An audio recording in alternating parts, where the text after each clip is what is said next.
Hello friends, welcome to my YouTube channel GK quiz में आप सभी का बहुत बहुत स्वागत है। एक बार फिर मैं आपके सामने उपस्थित हूँ बिहार शिक्षक भर्ती 3.0 के साथ। और आज हम इस वीडियो में बात करने वाले हैं बिहार स्पेशल की। इसके पहले फ्रेंड्स बिहार स्पेशल के मैंने 3 पार्ट को कवर कर लिया है। आज की वीडियो में बिहार स्पेशल के पार्ट 4 को कवर करने वाला हूँ, ठीक है ना। तो फ्रेंड्स आप चाहे 1 to 5 की तैयारी कर रहे हो, या तो 6 to 8 की तैयारी आप कर रहे हो, या 9-10th की तैयारी कर रहे हो, या फिर 11-12th की तैयारी कर रहे हो, आप सभी के लिए जो आज का जो सेशन होने वाला है वो काफ़ी अति महत्वपूर्ण होने वाला है, ठीक है ना। तो चलिए देरी ना करते हुए शुरुआत करते हैं। लेकिन उसके पहले मैं आपको बता दूं कि इसके पहले फ्रेंड्स पिछली वीडियो में मैंने 104 प्रश्न को कवर किया था। आज मैं 105 प्रश्न से शुरुआत करूंगा और लगभग 200 प्रश्नों को कवर करने वाला हूं, ठीक है ना, जो कि आपके एग्जाम के दृष्टिकोण से काफ़ी अति महत्वपूर्ण वीडियो होने वाला है। तो शुरू से अंत तक जरूर देखिएगा। चलिए शुरुआत करते हैं पहले क्वेश्चन से। पहला क्वेश्चन आपके सामने फ्रेंड्स कह रहा है कि मगध साम्राज्य का वास्तविक संस्थापक कौन था। तो फ्रेंड्स मगध साम्राज्य का वास्तविक संस्थापक था बिंबिसार। कौन था? बिंबिसार जो था ये मगध साम्राज्य का वास्तविक संस्थापक माना जाता है।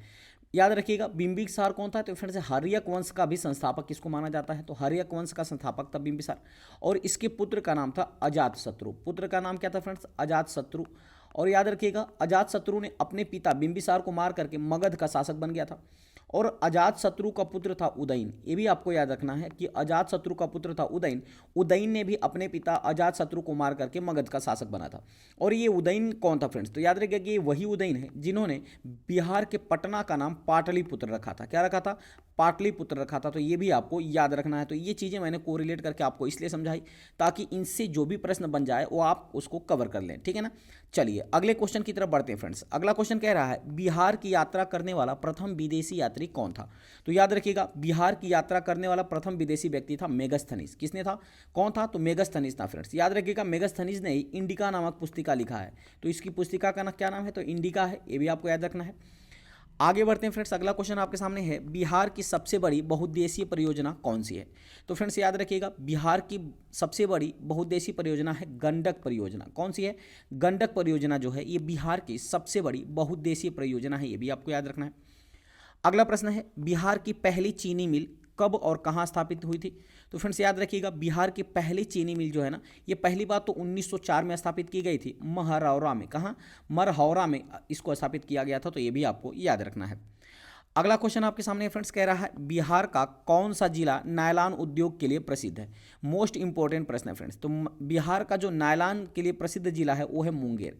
बिहार का मुंगेर जिला जो है फ्रेंड्स ये नायलॉन के लिए प्रसिद्ध है। तो ये भी आपको याद रखना है।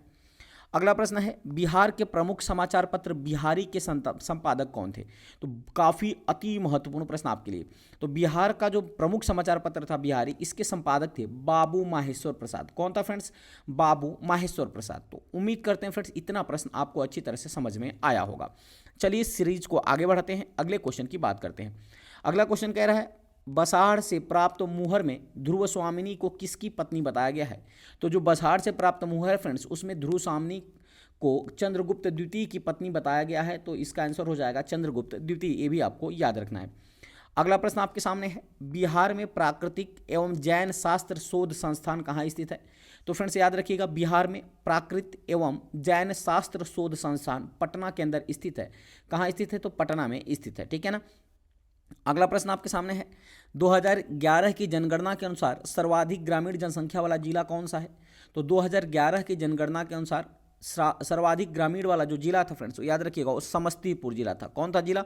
समस्तीपुर जिला था, जिसमें बात करें तो लगभग 96.54% ग्रामीण जनसंख्या निवास करती है। तो ये भी आपको याद रखना है।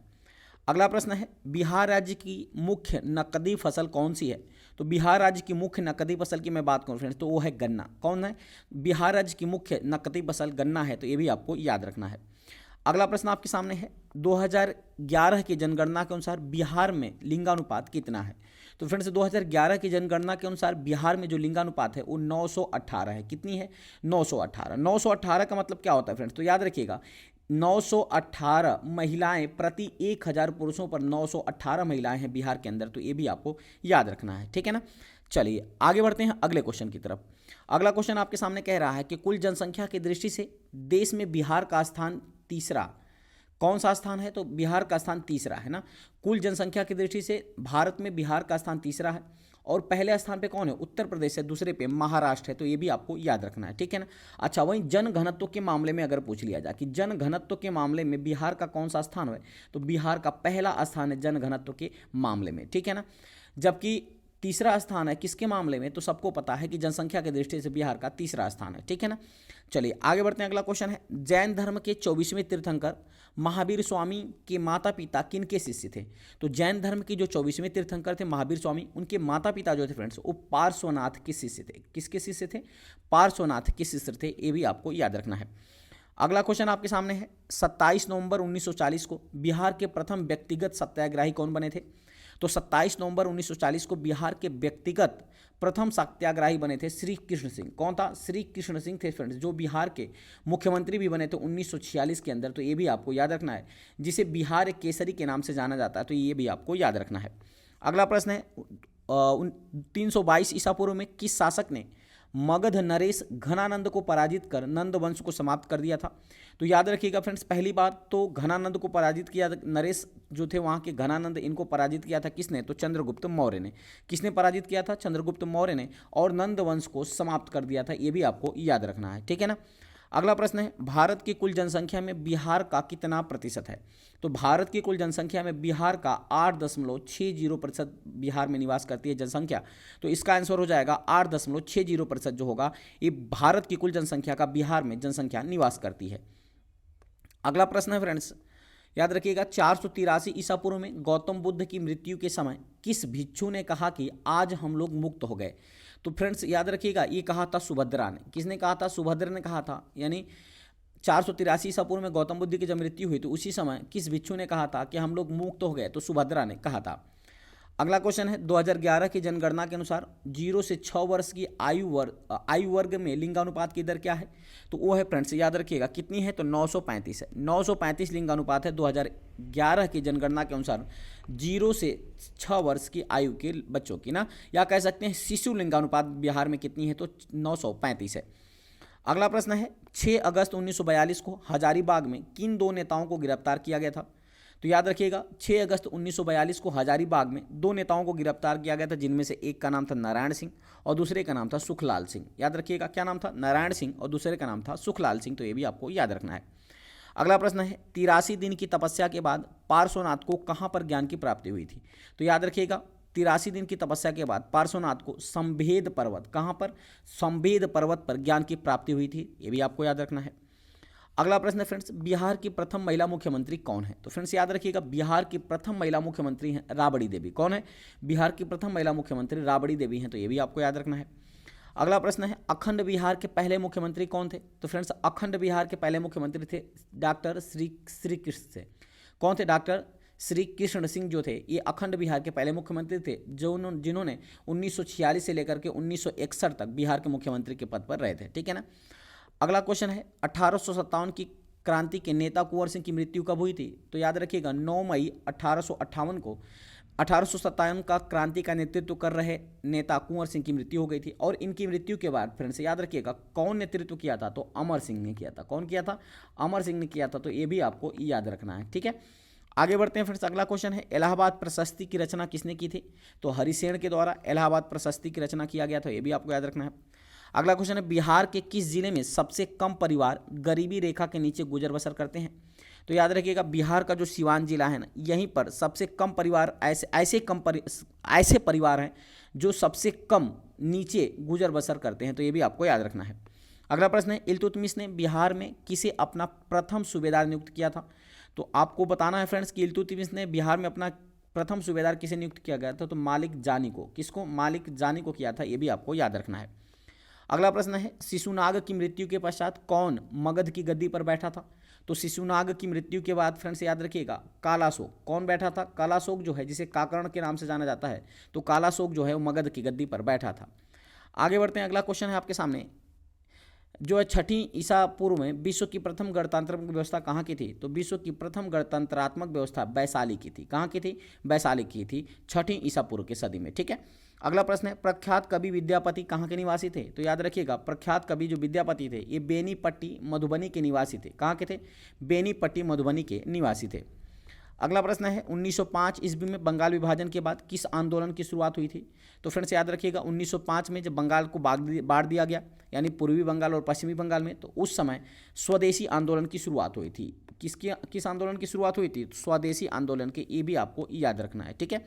और 1905 के बंगाल विभाजन के उपलक्ष्य में फ्रेंड्स रविंद्रनाथ टैगोर ने आह्वान किया था रक्षाबंधन दिवस मनाने के लिए, जिसमें मुस्लिम भाई ने हिंदू भाई की कलाई पर राखी बांधा और हिंदू भाई ने मुस्लिम भाई की कलाई पर राखी बांधा, ठीक है।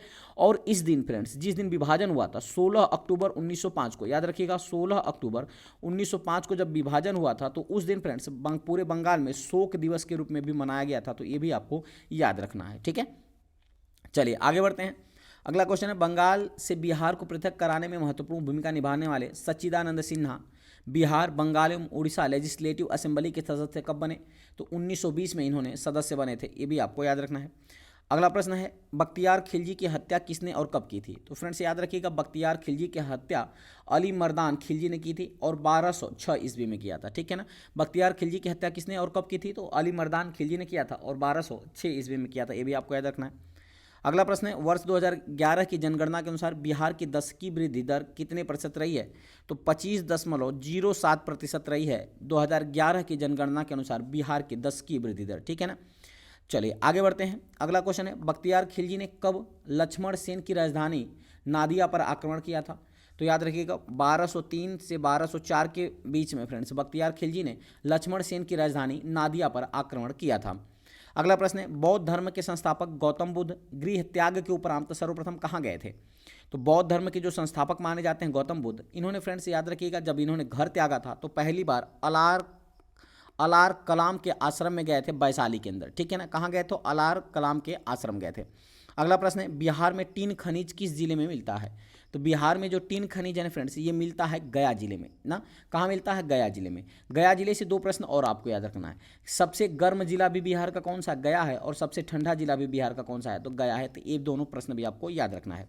और गया से एक प्रश्न और आप याद कर सकते हैं, जो 1922 का अधिवेशन हुआ था, याद रखिएगा 1922 का अधिवेशन जो हुआ था, जिसकी अध्यक्षता चित्तरंजन दास ने किया था, ये भी कहाँ आयोजित किया गया था? तो गया के अंदर ही आयोजित किया गया था, तो ये भी आपको याद रखना है। अगला प्रश्न आपके सामने है, 2011 की जनगणना के अनुसार बिहार में महिला साक्षरता दर कितने प्रतिशत है? तो महिला साक्षरता दर है फ्रेंड्स 51.50%, ठीक है ना। 2011 की जनगणना के अनुसार बिहार में जो महिला साक्षरता दर है वो है 51.50%, ठीक है। आगे बढ़ते हैं। अगला क्वेश्चन है, मगध साम्राज्य का उत्कर्ष किस शताब्दी में हुआ था? तो मगध साम्राज्य का जो उत्कर्ष हुआ था फ्रेंड्स, वो हुआ था 6ठी शताब्दी ईसा पूर्व में। कब हुआ था? 6ठी शताब्दी ईसा पूर्व में। अगला प्रश्न है, मगध शब्द का प्रथम उल्लेख कहाँ मिलता है? तो अथर्ववेद में मगध शब्द का प्रथम उल्लेख मिलता है, तो ये भी आपको याद रखना है। बिहार लोक सेवा, बिहार लोक शिकायत निवारण अधिकार अधिनियम का गठन कब किया गया? तो 28 अगस्त 1905 को बिहार लोक शिकायत निवारण अधिकार अधिनियम का गठन किया गया था, ये भी आपको याद रखना है। अगला प्रश्न है, प्रभावती महिला पुस्तकालय कहाँ स्थित है? तो प्रभावती महिला पुस्तकालय बिहार के पटना में स्थित है। कहाँ स्थित है? तो बिहार के पटना में स्थित है। अगला प्रश्न है, बिहार की प्राचीन यूनिवर्सिटी का क्या नाम है? तो बिहार की जो प्राचीन यूनिवर्सिटी है इसका नाम है नालंदा विश्वविद्यालय। क्या है?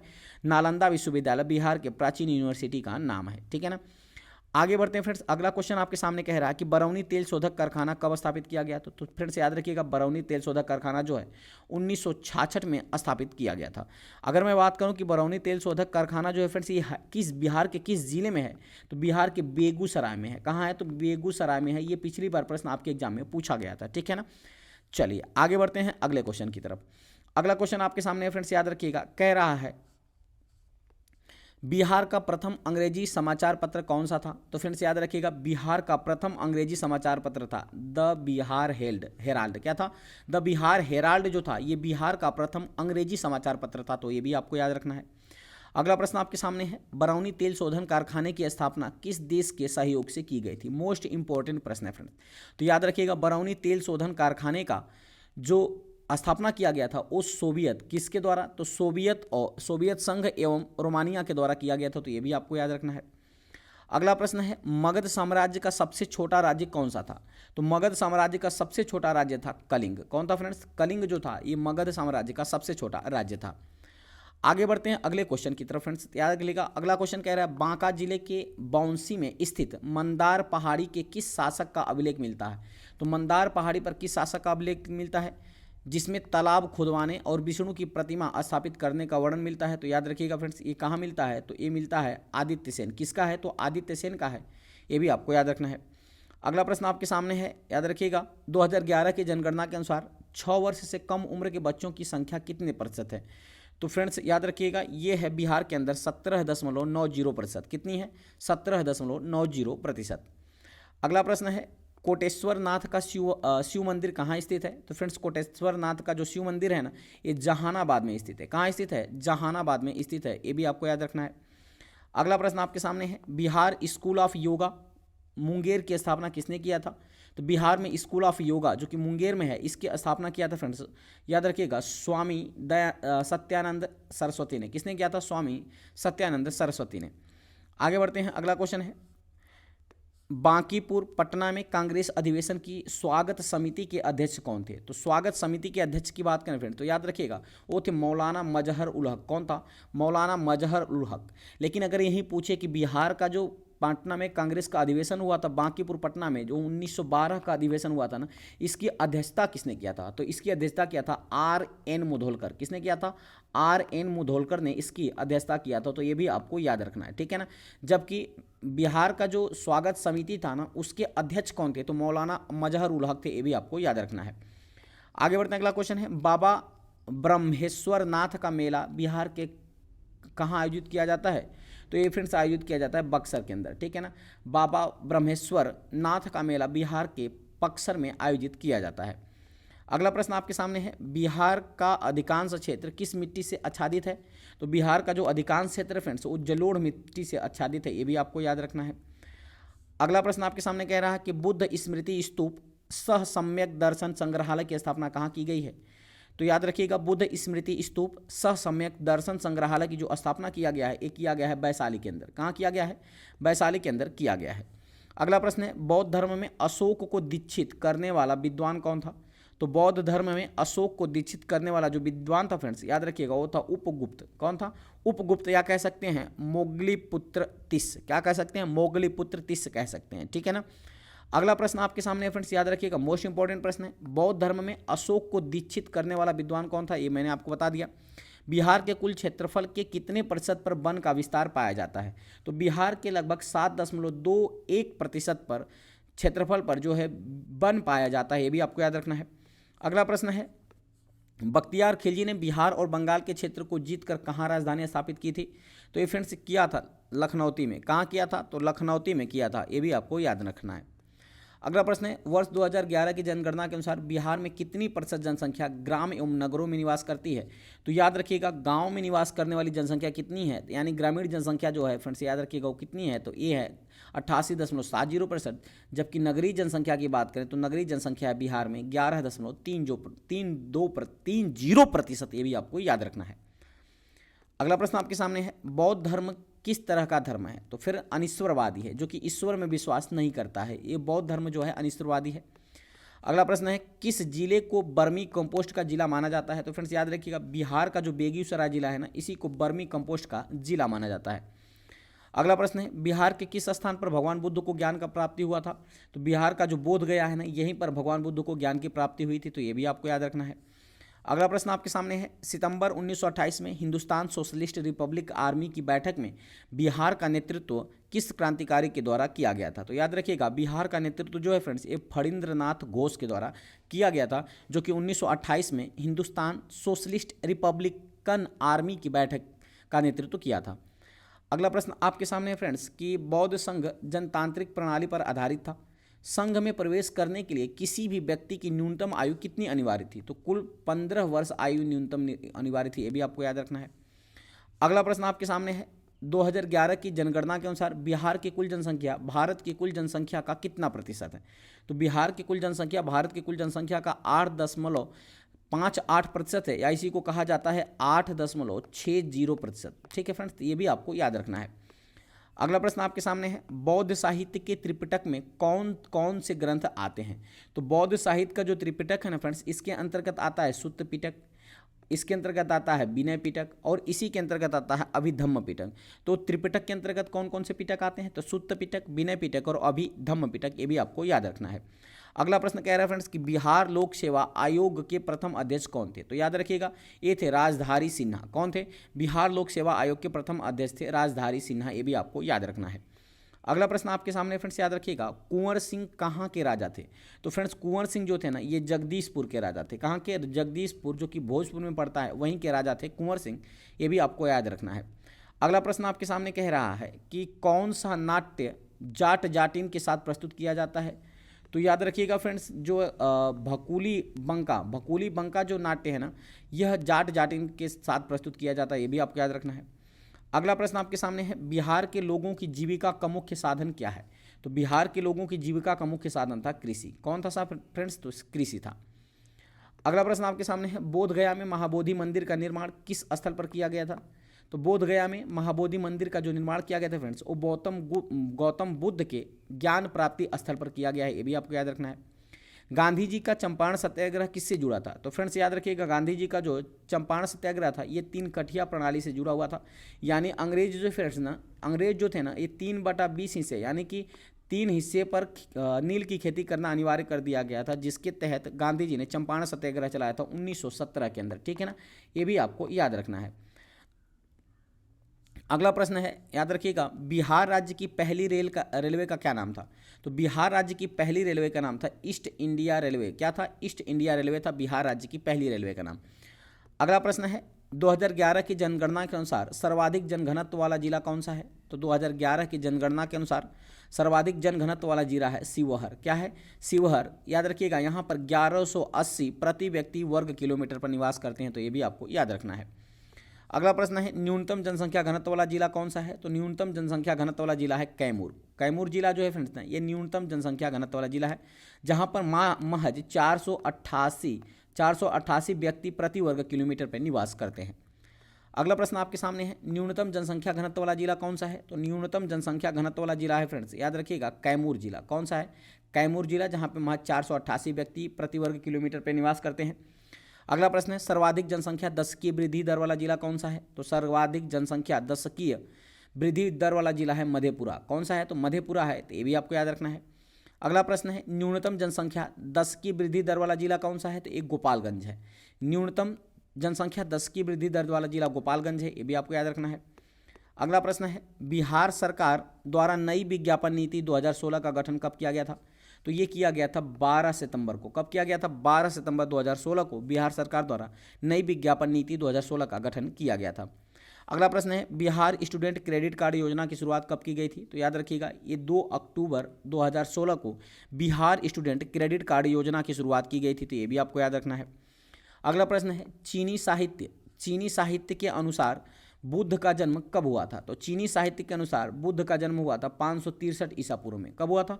563 ईसा पूर्व में बुद्ध का जन्म हुआ था। ककोलत झरना किस जिले में स्थित है? तो फ्रेंड्स याद रखिएगा, ककोलत झरना जो है ना, यह बिहार के नवादा जिले में स्थित है। ककोलत झरना कहाँ स्थित है? तो बिहार के नवादा जिले में स्थित है। अगला प्रश्न है, याद रखिएगा, कांग्रेस सोशलिस्ट पार्टी की प्रथम बैठक कहाँ हुई थी? तो प्रथम बैठक हुई थी पटना के अंदर। कांग्रेस सोशलिस्ट पार्टी की प्रथम बैठक कहाँ हुई थी? तो पटना में हुई थी। अगला प्रश्न कह रहा है, मंजूषा शैली अंग प्रदेश की किस प्रचलित लोक कथा का पर आधारित है? तो मंजूषा शैली जो है फ्रेंड्स, ये किस प्रचलित लोक कथा पर आधारित है? तो याद रखिएगा, ये जो है ये बिहुला बिसहारी पर है। किस पर है? बिहुला बिसहारी पर। अगला प्रश्न आपके सामने फ्रेंड्स, याद रखिएगा, बुद्ध को ज्ञान प्राप्ति के लिए राजगृह में कौन से गुरु मिले थे? तो राजगृह में बुद्ध को ज्ञान प्राप्ति के लिए रुद्रक रामपुत्र मिले थे। कौन मिले थे? रुद्रक रामपुत्र मिले थे। अगला प्रश्न आपके सामने है, महावीर की पुत्री का विवाह किसके साथ हुआ था? तो महावीर की पुत्री का विवाह जमाली के साथ हुआ था। किसके साथ हुआ था? तो जमाली के साथ हुआ था। अगला प्रश्न आपके सामने फ्रेंड्स कह रहा है कि बिहार के कौन कौन जिले दक्षिणी सीमा पर झारखंड से स्पर्श करते हैं? तो याद रखिएगा फ्रेंड्स, बिहार के जो 8 जिले, कितने जिले? 8 जिले, जिनमें से भागलपुर, बांका, जमुई, नवादा, गया, औरंगाबाद, रोहतास और कटिहार, ये जो 8 जिले हैं फ्रेंड्स ना, ये झारखंड से स्पर्श करते हैं, ये भी आपको याद रखना है। अगला प्रश्न है पश्चिम बंगाल की सीमा से बिहार के कितने जिले लगते हैं? तो बिहार के 3 जिले लगते हैं। एक तो किशनगंज लगता है, दूसरा पूर्णिया लगता है, तीसरा कटिहार लगता है, जो कि पश्चिम बंगाल से बिहार के 3 जिले सीमा साझा करते हैं। अगला प्रश्न है कलकत्ता विश्वविद्यालय में प्रथम श्रेणी में प्रथम आने वाले पहले बिहारी कौन थे? तो डॉक्टर राजेंद्र प्रसाद। याद रखिएगा कौन थे? डॉक्टर राजेंद्र प्रसाद थे, जो कि कलकत्ता विश्वविद्यालय में प्रथम श्रेणी में प्रथम आने वाले बिहारी व्यक्ति थे। अगला प्रश्न है बिहार राज्य के पहले मुख्यमंत्री कौन थे? तो आपको सबको पता है कि श्री कृष्ण सिंह जो थे बिहार राज्य के पहले मुख्यमंत्री थे। उत्तर प्रदेश की सीमा से बिहार के कितने जिले लगते हैं? तो फ्रेंड्स उत्तर प्रदेश की सीमा से बिहार के भी 8 जिले लगते हैं। कितने जिले लगते हैं? 8 जिले लगते हैं। वो कौन कौन से हैं? तो पहली बात तो रोहतास हो जाएगा, दूसरा कैमूर, तीसरा बक्सर, उसके अलावा भोजपुर, सारण, सीवान, गोपालगंज, पश्चिमी चंपारण। ये जो 8 जिले हैं ना, ये भी उत्तर प्रदेश से सीमा साझा करते हैं। अगला प्रश्न आपके सामने है बुद्ध ने अपने 5 साथियों कौंडिन्य, अज, असिग, वप्पा और भदिया के साथ कठिन तपस्या किस वन में प्रारंभ किया था? तो याद रखिएगा ये प्रारंभ किया था उर्वेला के वन में। कहाँ प्रारंभ किया था? उर्वेला के वन में प्रारंभ किया था। अगला प्रश्न आपके सामने है बिहार के किस स्थान पर महावीर स्वामी का जन्म हुआ था? तो बिहार का जो वैशाली था यहीं पर महावीर स्वामी का जन्म हुआ था, तो ये भी आपको याद रखना है। बेतिया मेला बिहार में कहाँ आयोजित किया जाता है? तो फ्रेंड्स याद रखिएगा बेतिया मेला जो है ना, ये बिहार के बेतिया में ही आयोजित किया जाता है, तो ये भी आपको याद रखना है। अगला प्रश्न आपके सामने है कि क्षेत्रफल की दृष्टि से बिहार का सबसे बड़ा जिला कौन सा है? तो क्षेत्रफल की दृष्टि से बिहार का सबसे बड़ा जिला है पश्चिमी चंपारण। क्षेत्रफल की दृष्टि से बिहार का सबसे बड़ा जिला कौन सा है? तो पश्चिमी चंपारण है। कह रहा बिहार की द्वितीय राजभाषा कौन है? तो बिहार की पहली राजकीय भाषा हिंदी है और द्वितीय राजकीय भाषा उर्दू है। अगला प्रश्न आपके सामने कह रहा है कि बेगूसराय के खोदाम्बदपुर में किसकी पहल पर बर्मी कंपोस्ट की इकाई लगाई गई थी? तो ये लगाया गया था फ्रेंड्स याद रखिएगा RK सोहाने के पहल पे, ठीक है ना। अगला प्रश्न आपके सामने फ्रेंड्स याद रखिएगा राष्ट्रीय आंदोलन के दौरान बलदेव प्रसाद ने महाधिवक्ता के पद से कब त्यागपत्र दिया था? तो इन्होंने दिया था फ्रेंड्स, कब दिया था? तो याद रखिएगा 1942 में त्यागपत्र दे दिया था राष्ट्रीय आंदोलन के दौरान बलदेव प्रसाद ने। अगला प्रश्न है क्षेत्रफल की दृष्टि से बिहार का सबसे छोटा जिला कौन सा है? तो क्षेत्रफल की दृष्टि से बिहार का सबसे छोटा जिला है शिवहर। ब्रह्मयोनी पहाड़ी कहाँ स्थित है? तो ये बिहार के गया जिला में स्थित है ब्रह्मयोनी पहाड़ी। मौर्य वंश का अंतिम शासक कौन था? तो बृहद्रथ। मौर्य वंश का अंतिम शासक था बृहद्रथ। कह रहा अगला प्रश्न है कर्णात वंश का संस्थापक कौन था? तो नान्यदेव। नान्यदेव जो था फ्रेंड्स एक कर्णात वर्ग का संस्थापक था। तो उम्मीद करते हैं फ्रेंड्स ये क्वेश्चन जो है श्रृंखला 105 से लेकर के 206 तक आपको अच्छी तरह से समझ में आया होगा। उम्मीद करते हैं फ्रेंड्स ये छोटा टॉपिक आपको अच्छा लगा होगा। यदि वीडियो की क्वालिटी कंटेंट अच्छा लगे तो चैनल को सब्सक्राइब करते हुए बेल आइकन दबाना मत भूलिएगा, ताकि जो भी मैं वीडियो अपलोड करूँ उसका नोटिफिकेशन आपके पास पहुंच सके। तो चलिए ऐसे मिलते हैं मजेदार टॉपिक के साथ अगली वीडियो में, तब तक के लिए बहुत बहुत धन्यवाद। Thanks for watching.